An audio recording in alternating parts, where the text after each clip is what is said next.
So you stop having sex. And I basically just threw in the towel and gave up.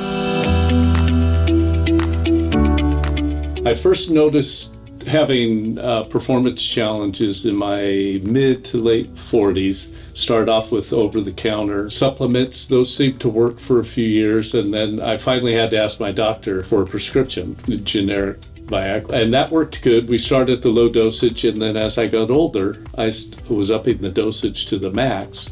And then right around 50 years old, everything started not working. And then my confidence dropped, and then I kind of just avoided the whole subject altogether. Yeah. So you stop having sex. I felt a youthful part of me that wanted to still feel young again. So I started researching. That's how I found the Novus Anti-Aging Center.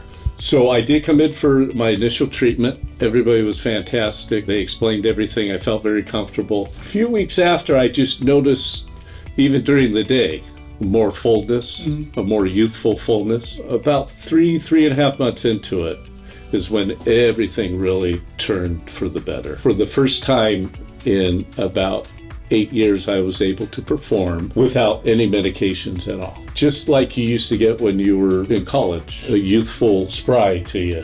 I would get erections in the middle of the night, like I used to get when in my 20s. And you would notice, boy, things are active. And you just have this pep about you like you did when you were younger. It just built my confidence. Once I knew I could have sex without medications, it just changed everything from the inside. All of this is, when it changes your life, it motivates you to eat a healthier diet, working out, exercising, and everything just adds to the whole better health for sexual performance. So it's a youthful feeling, but you feel good because it's the organic way of doing it. But the results were so satisfying. Every step that I took, I go, my gosh, everything's happening the way they said it would. The investment is well worth it. It's a no-brainer for me. Changed my life. I mean, it really did.